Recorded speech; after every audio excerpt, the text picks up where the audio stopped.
Hello friends, M class पर आपका स्वागत है। आप सब कैसे हैं? कुशल मंगल, मस्त होंगे, व्यस्त होंगे और हमारा वीडियो देख रहे होंगे, ऐसी मेरी कामना है। हमारा जो अभी तक हमने मैथ्स में जो पढ़ा है उसमें एपीजीपी एचपी का जो पार्ट चल रहा है वो काफी लंबा हो चुका है। 3 पार्ट मैंने ऑलरेडी आपको अवेलेबल करवा दी है वीडियो। आपने अगर 3 पार्ट नहीं देखे हैं तो वो जरूर देख लेना। आज हम चौथा पार्ट, लास्ट पार्ट में सोच रहा हूँ कि इसमें सारा कुछ कवर हो जाए। इसके अलावा और कौन से क्वेश्चन बन सकते हैं, कौन से, वो सारी चीजें इस वीडियो में हम कवर कर लें। तो एरिथमेटिक इसमें जैसे मुझे एरिथमेटिक मीन के बारे में बताता है, मीन बताना तीनों का और एक एचपी बताना है। ठीक है, तो हम सीखते हैं। सबसे पहले एपी हमने सीखा था, आज एचपी का थोड़ा सा डिस्कस कर लेते हैं। एचपी किसे कहते हैं, एचपी के बारे में थोड़ा बहुत जानकारी ले लेते हैं। एचपी मतलब हरात्मक श्रेणी मतलब होता है। आप देखेंगे एपी आपने देखी, पहले एपी को मैं थोड़ा डिस्क्राइब कर दूं। एपी इस प्रकार से होती है कि उनका जो डिफरेंस है, उनके बीच में दो टर्म का जो डिफरेंस है वो हमेशा सेम रहता है। हर दो टर्म के बीच का डिफरेंस जो होता है वो सेम रहता है।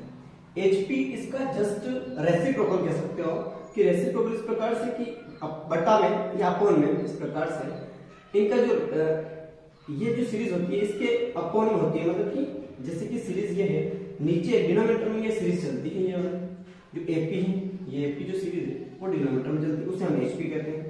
इसको हम एचपी कहेंगे। ये हो गई हमारी एचपी। कुल मिलाकर ये कह सकते हैं कि एचपी हम अरिथमेटिक प्रोग्रेशन जो है उसकी ही रेसिप्रोकल ऑफ लिख सकता हूं, रेसिप्रोकल ऑफ एपी।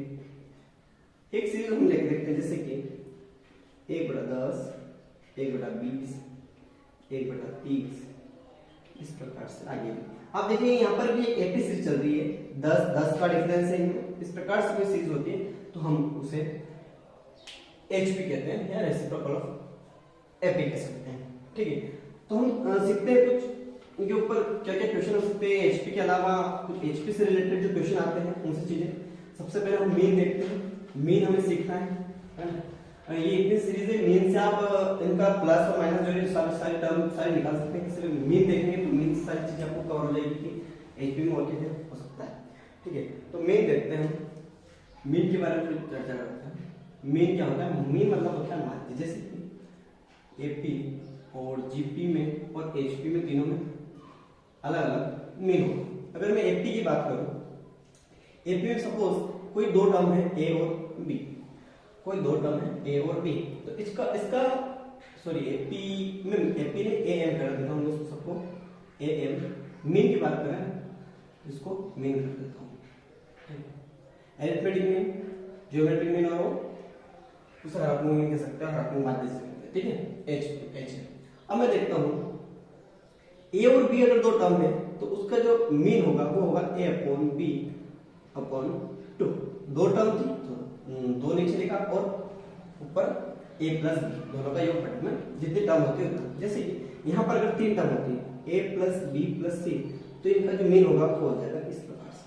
अगर यहाँ पर n टर्म होती है a plus B plus C, तो वो हो जाएगा अपॉन में n, a plus B plus C. ठीक है, इस तरीके से अरिथमेटिक मीन या am निकाल सकते हैं। इसमें ज्योमेट्रिक मीन की बात करूँ, जीएम की अगर बात करूं मैं, तो उसको क्या करेंगे, दो टर्म होंगे। अगर दो टर्म मान लेते सबसे पहले, तो इन दोनों का मल्टीप्लिकेशन और जितनी टर्म है उतने 1 के अपॉन में, मतलब कि 1/n कह सकते हो। तो जितनी टर्म उतना यहाँ पर वापस वो नंबर आ जाएगा। जैसे कि एक काम करते हैं, एक और नंबर लेके देख सकते हैं, 3 नंबर लेके देखते हैं। 3 नंबर में हो जाएगा a इंटू बी इंटू सी, इसकी पावर हो जाएगी 1/3।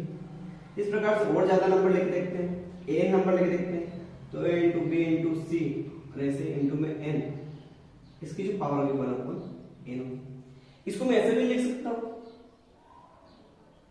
ए इंटू बी, या इसको ऐसे लिख सकते हैं क्यूबिक है, क्यूब रूट कह सकते हैं ए बी और सी का मल्टीप्लिकेशन।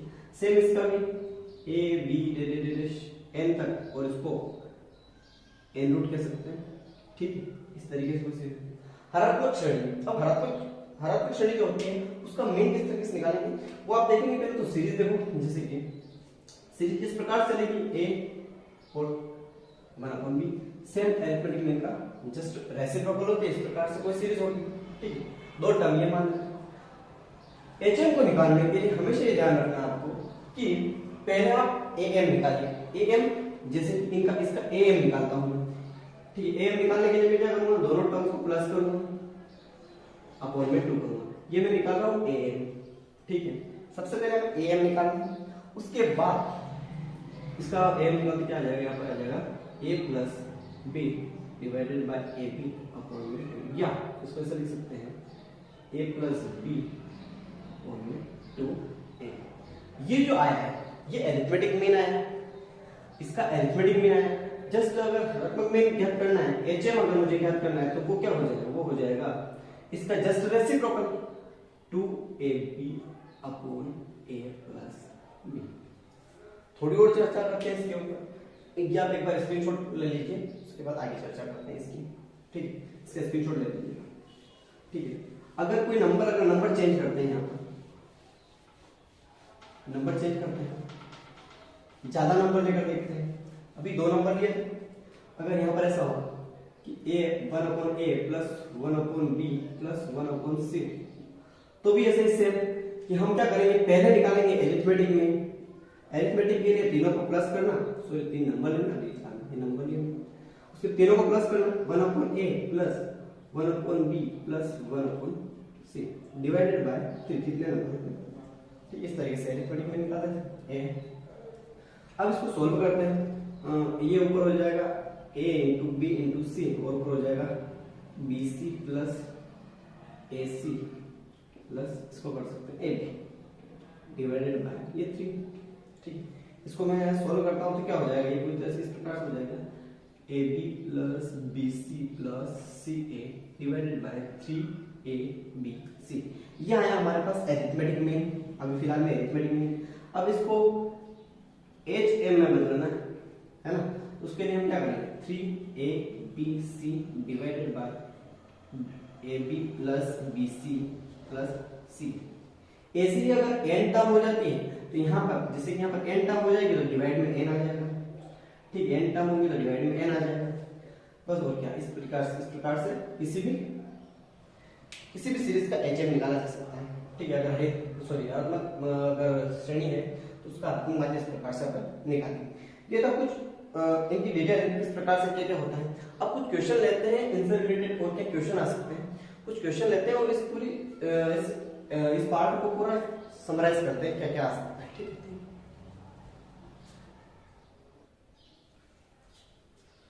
तो दोस्तों आपके सामने क्वेश्चन होगा, क्वेश्चन इस प्रकार से, a number 20 is divided into 4 parts that are in AP, जो कि AP में है, और 20 को इस प्रकार से बांटना है 4 भागों में कि AP में वो सीरीज हो, that the product of the first and fourth is the product of the second and third is 2:3, मतलब 2:3 में फर्स्ट और फोर्थ का और सेकंड और थर्ड का जो डिफरेंस है, प्रोडक्ट है, उनका रेशियो 2:3 होना चाहिए। फाइंड द लार्जेस्ट पार्ट, ठीक है। सबसे पहले आपको ये देखना है किसी भी सीरीज में एपी में देखते हैं, एपी में अगर किसी एपी में अगर हमें कोई टर्म माननी पड़ती है कि कितनी टर्म हो, जैसे मैं 3 टर्म की बात करूं सबसे पहले, तो तीनों टर्म को इस प्रकार से मानना पड़ता है कि क्योंकि हमारे पास ए और डी होता है। अगर मैं एक ऐसी सीरीज मान लूं जिसमें ए और डी दोनों बच जाए तो हमारा क्वेश्चन सॉल्व होने में थोड़ी परेशानी आ सकती है। जैसे कि अगर एक एग्जांपल लेकर देखते हैं, x प्लस वाई बराबर 13, तो मुझे x और y दोनों फाइंड करने में थोड़ी परेशानी हो सकती है।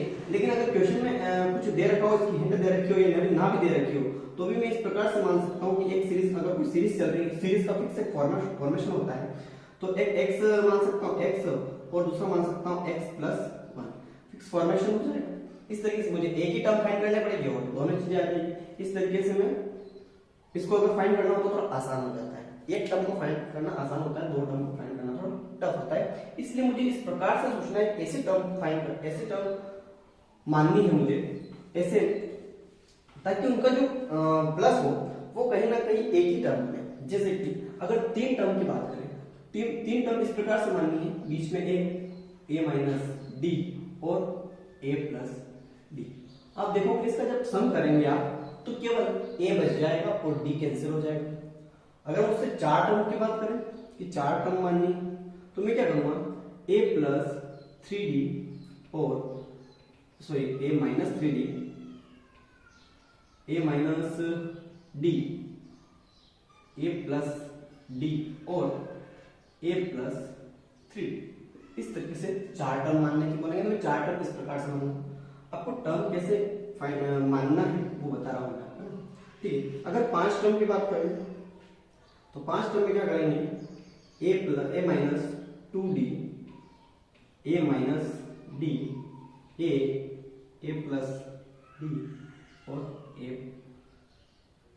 प्लस 2d, इस प्रकार से 5 टर्म मानेंगे। इस प्रकार से आप देखेंगे यहां से एक चीज समझ में आ रही है, तीसरे 3 और 5 अगर माननी होती है तो d 2d इस प्रकार से चलती है, यहाँ पर डायरेक्ट 3d हो जाता है, d हो जाता है, मतलब कि कहीं में 2 का डिफरेंस आ जाता है। इस तरीके से d में 2 का डिफरेंस होता है। इस प्रकार से हम एक सीरीज मानते हैं या किसी भी नंबर को, किसी भी टर्म को मानते हैं इस प्रकार से। अगर 4 टर्म माननी है, 5 टर्म माननी है, 3 टर्म माननी है, तो इस प्रकार से मानते हैं। हमारा जो क्वेश्चन था उसमें 4 पार्ट्स में 20 के, इसलिए 4 पार्ट्स मानने हैं, मतलब कि मुझे ये इस प्रकार से मानने पड़ेंगे कि जो 4 टुकड़े हैं 20 की जो 4 भाग मुझे करने हैं वो इस प्रकार से। अब इसने दिया है कि टोटल है 20, 4 पार्ट है तो इनका सम जो होगा 20 होगा, मतलब यहाँ से जो 4a इज इक्वल टू 20 होगा। a यहाँ से फाइंड हो जाएगा, ये हो जाएगा 5, a मेरे पास फाइंड हो गया। a मतलब कि यहाँ पर मैं लिख सकता हूँ, अगर ये टर्म फर्स्ट टर्म तो ये होता हूँ 5 माइनस 3, इस प्रकार से मेरे पास सीखा, ठीक है। अब इसने जो क्वेश्चन दिया उसमें दिया है कि फर्स्ट एंड फोर्थ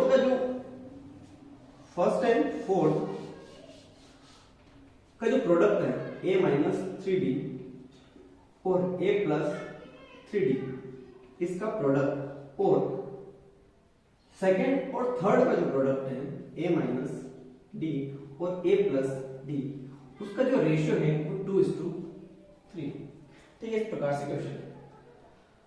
अब देखेंगे किसको मल्टीप्लाई करना, प्लस और माइनस वाली सीरीज है, मतलब a स्क्वायर माइनस में 3 के 9 d, इस 9d स्क्वायर, इस प्रकार से a स्क्वायर माइनस का d square is equal to 2, so 3।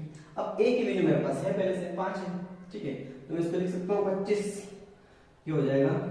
आगे इस प्रकार से इसको यहीं आगे सॉल्व करके चलो ठीक है, 25 minus 9d square divided by 25 minus d square is equal to 2:3।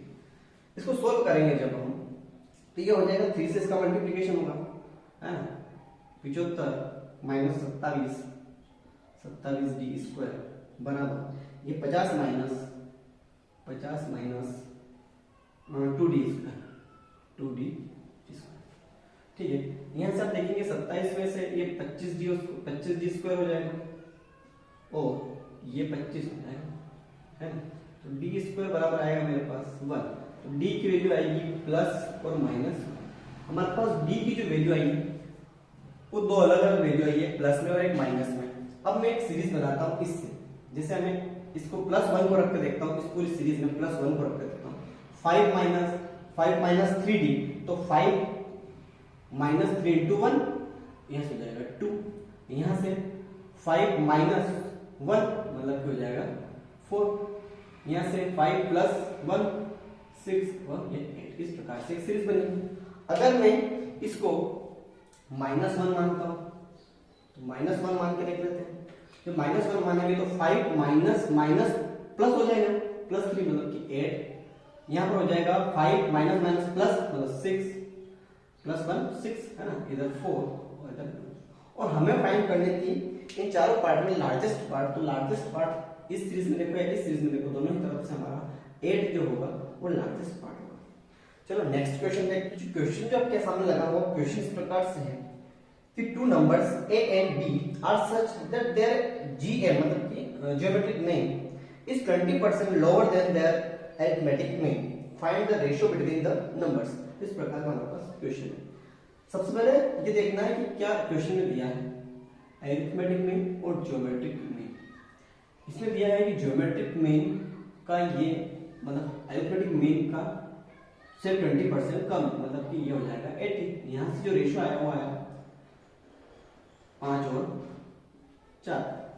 तो जो रेशियो है हमारे पास 5 और 4 है। इस क्वेश्चन को सॉल्व करते हैं। अरिथमेटिक मीन को देखते हैं। सबसे पहले अरिथमेटिक मीन जो होता है वो होता है दो ए और बी, दो नंबर है उनका अरिथमेटिक मीन। अरिथमेटिक मीन होगा a प्लस बी अपॉन 2, इनका रेशियो।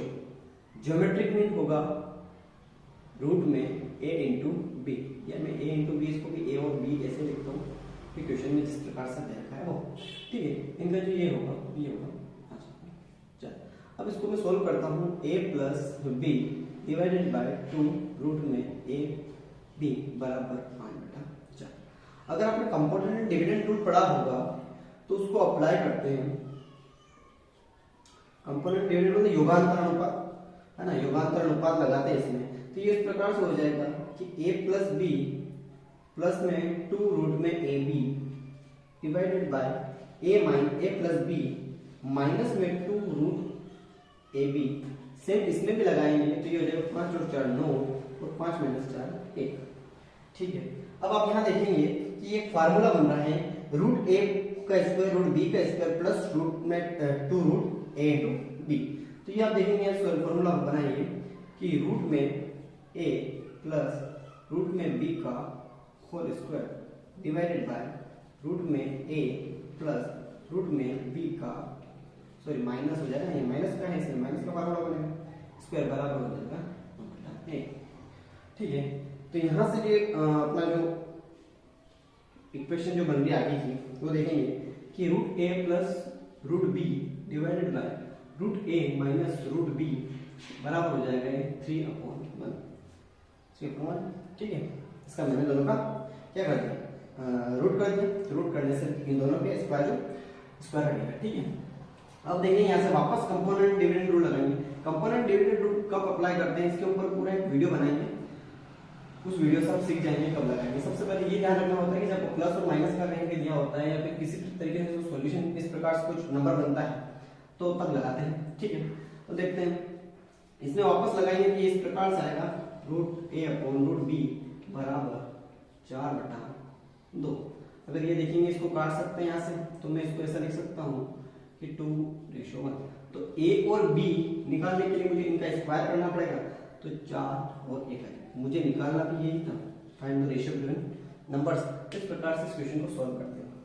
अब थोड़ा सा मुझे कुछ बताना था वो मैं आपको बता देता हूँ। एक चीज और छूट रही है इस पूरी वीडियो में, लास्ट एंड फाइनल, उसको आप देख कर जाएंगे तो अच्छा रहेगा आपके लिए,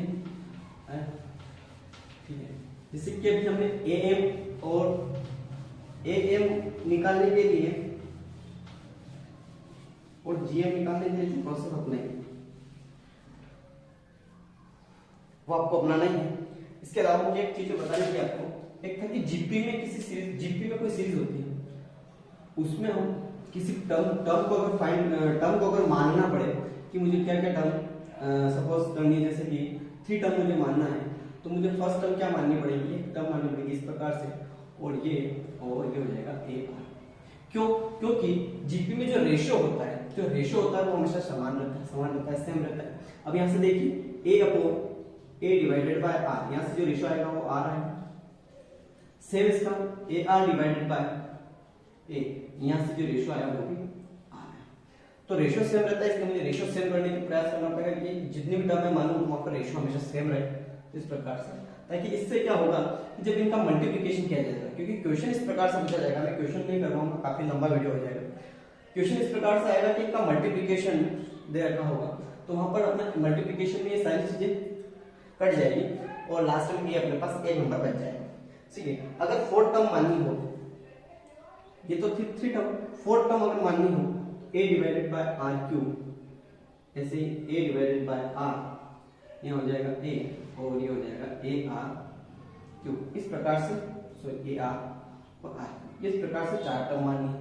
अगर 5 टर्म की पूछ ले तो 5 टर्म इस प्रकार से माननी है कि A upon R square, A upon R A divided by, sorry इसको एक और बच रहा है, 3 हो गया, 3 हो जाएंगे AR और AR। इस आप देखेंगे कि ये सब एक दूसरे से कट जाएंगे, R से R कट जाएगा, R से इसका मल्टीप्लिकेशन करने पर सेम ऐसा सेम R क्यूब से R कट जाएगा, R से R कट जाएगा, इस प्रकार से जो सीरीज होगी उसमें केवल एक ही पद बचेगा, एक। इस प्रकार से आपको ध्यान रखना है। आपको ये वीडियो कैसा लगा? बहुत शॉर्ट में मैंने बहुत कुछ सिखाने का प्रयास किया है। वीडियो अगर अच्छा लगता है तो आप ज़्यादा से ज़्यादा शेयर कीजिएगा, और अगर आपने पीछे के पार्ट नहीं देखे हैं तो वो जरूर देखिएगा। Thank you so much.